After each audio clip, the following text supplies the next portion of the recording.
capacity crowd at Old Trafford. Can he score? He can score! On, Rashford edge of the penalty area, moves it on to Anthony. Anthony with a chance. Manchester United take the lead. Tua kaki Casemiro disebut sudah hilang. Penampilan mengecewakan Casemiro bersama Manchester United di awal musim ini dikritik oleh Jamie Carragher. Menurutnya kaki-kaki Casemiro sudah mulai hilang. Jika dilihat dari statistik, Casemiro lumayan berkontribusi, 4 gol dan 1 assist. Dibukukannya dalam 11 laga saja, terbanyak di dalam skuad Manchester United. Masalahnya dan juga yang sangat dikritik dari Casemiro, kontribusinya saat bertahan sangat minim. Gelandang 31 tahun itu seperti tidak berfungsi sama sekali. Tugasnya untuk memotong alur serangan lawan atau minimal melindungi lini belakang tidak berjalan sempurna. Ini yang membuat Manchester United kerap kelimpungan saat diserang. Soal performa buruk tersebut, Carragher punya satu perumpamaan. Dia menyebut bahwa Casemiro memang sudah habis dari segi fisik. Usianya yang tidak lagi muda itu jadi alasan bahwa Casemiro memang akan semakin sulit mengimbangi kecepatan permainan di Liga Inggris. Menurutnya Casemiro sebenarnya sudah mulai menunjukkan penurunan sejak musim lalu atau musim perdananya di Manchester United. Momennya tampak saat Manchester United bertandang ke Anfield pada pekan ke-26 Liga Inggris. United luluh lantak di markas rivalnya tersebut dengan skor telak 0-7. Namun banyak yang menilai bahwa penyebab anjloknya performa Casemiro di Manchester United terungkap. Para pemain muda dinilai tidak punya rasa hormat kepadanya. Salah satunya legenda Manchester United Paul Parker memiliki pendapat lain soal performa Casemiro. Menurut Parker, ex-gelandang Real Madrid itu justru ingin tampil maksimal untuk Manchester United. Hanya para pemain muda setan merah lainnya tidak mendukung Casemiro. Casemiro harus bekerja keras sendiri dan tidak ada bantuan yang dia dapatkan. Alhasil sang gelandang justru terlihat kurang bagus saat melakukan berbagai keputusan di atas lapangan. Dia melakukannya karena para pemain muda di Manchester United dan juga di sekelilingnya hanya berjalan-jalan. Rasmus Højlund adalah satu-satunya pemain yang bekerja keras dan banyak pemain yang tidak menghormati Casemiro dengan cara mereka berjalan-jalan di atas lapangan.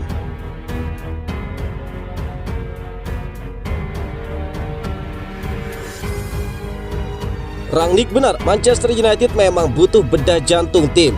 Manchester United memulai musim ini dengan sulit. Start ini dinilai menunjukkan posisi sebenarnya setan merah.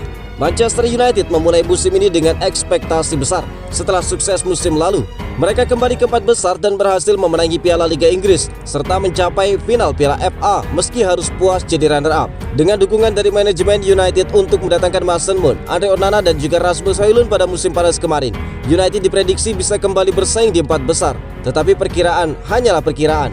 United memulai Liga Inggris dengan payah dan tercecer di posisi ke-10 setelah 8 pekan, sementara menghuni urutan terbawah di Liga Champions dari 11 pertandingan di seluruh ajang. Mereka baru 5 kali menang dan sisanya kalah. Performa musim ini dianggap menunjukkan bahwa persoalan United jauh lebih kompleks dan butuh penanganan sangat mendalam. Ini mengingatkan dengan pernyataan ex-manajer internal Ralf Rangnick pada April 2022 yang mengibaratkan United butuh melakukan bedah jantung. Tidak cukup untuk melakukan perubahan kecil saja, sejumlah koreksi kecil di sana-sini dan sedikit polesan kosmetik. Di pengobatan, Anda akan bilang bahwa ini butuh operasi bedah jantung, ujar Rangnick saat itu. Ex-penyerang United Andy Cole memuji analisis dari Rangnick tersebut dan percaya bahwa performa musim lalu sekedar anomali. Dia sekaligus mengisyaratkan sindiran terhadap kegagalan akuisisi penuh oleh Sheikh Jassim. United seperti diketahui batal dijual 100% oleh keluarga Glazer yang memilih melepas 25% porsi saham saja ke Sir Jim Ratcliffe. Dengan demikian, harapan untuk melakukan pembenahan menyeluruh dan juga mendalam menjadi kecil.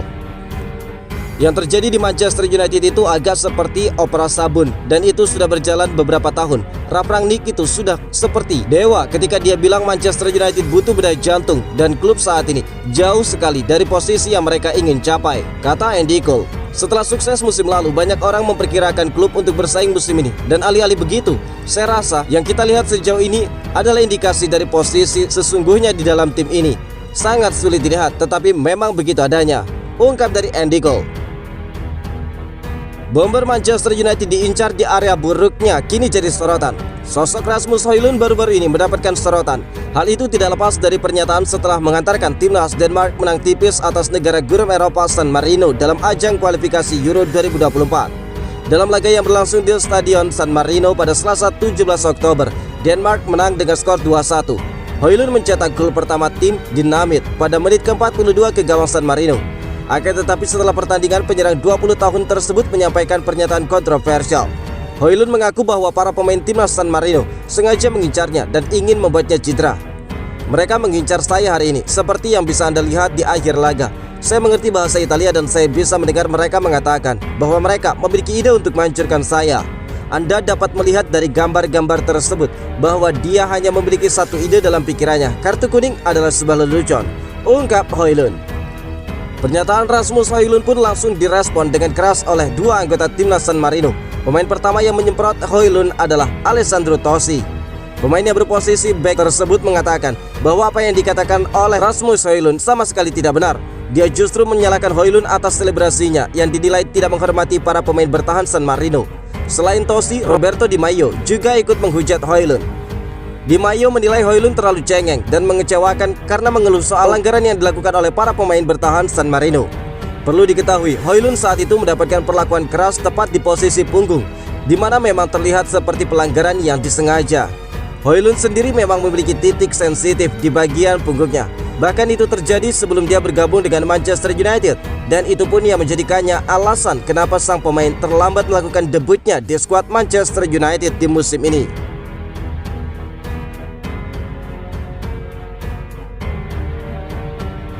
Mimpi buruk Manchester United jika Sheikh Jassim mengakuisisi klub Liga Inggris lainnya. Setelah menarik diri dari persaingan pembeli klub Manchester United lantaran alotnya pihak keluarga Glazer, Taipan asal Qatar dikabarkan tengah bersiap melirik pembelian klub Liga Inggris lainnya. Keluarga Glazer lebih tertarik dengan tawaran Sir Jim Ratcliffe untuk pembelian saham minoritas di dalam klub Manchester United. Mengutip dari laman media Inggris, penawaran Ratcliffe disebutkan mencapai angka sekitar 1,4 miliar pounds untuk 25% saham, dengan rencana untuk membeli klub ini di masa depan. Alhasil, Sheikh Jassim pun dikabarkan tengah mengubah haluan dan fokus kepada tim lain di Liga Inggris, yakni Tottenham Hotspur. Sheikh Jassim masih menyimpan asa untuk memperoleh pijakan di sepak bola kasta tertinggi Liga Inggris. Sementara itu dilaporkan oleh The Mirror yang mengklaim bahwa bankir Qatar ini mungkin akan meluncurkan tawaran untuk klub London Utara tersebut yang telah melakukan pembicaraan dengan bos Qatar Sport Investment Nasser Al-Khelaifi pada awal tahun ini. Pada bulan Januari, Daily Mail melaporkan bahwa pengambil alihan yang dilakukan oleh KSI terhadap Spurs kemungkinan besar akan sulit karena batas dari UEFA dan kepemilikan mereka atas Paris Saint-Germain. Namun KSI dapat membantu Sheikh Jassim membuat langkah mengejutkan untuk klub tersebut setelah Al-Khelaifi bertindak sebagai penasihat bagi rencana yang diusulkan oleh rekannya untuk membeli Manchester United. Sheikh Jassim dan Yayasan Naintunya telah siap untuk mengajukan tawaran sebesar 5,5 miliar pounds untuk klub Old Trafford dengan tambahan 1 miliar pounds yang akan diinvestasikan untuk perbaikan stadion dan pemain baru. Sementara itu, Spurs tidak memiliki masalah dengan infrastruktur setelah mereka membangun stadion baru senilai 1 miliar pounds pada 2019. Selain itu, harga klub tersebut yang saat ini berada di puncak klasemen Premier League berdasarkan selisih gol kemungkinan akan jauh lebih rendah daripada United. Sheikh Jassim juga pernah dikaitkan dengan upaya untuk membeli Liverpool setelah pemilik mereka, Fenway Sport Group, mengakui bahwa mereka terbuka untuk penjualan penuh pada November tahun lalu.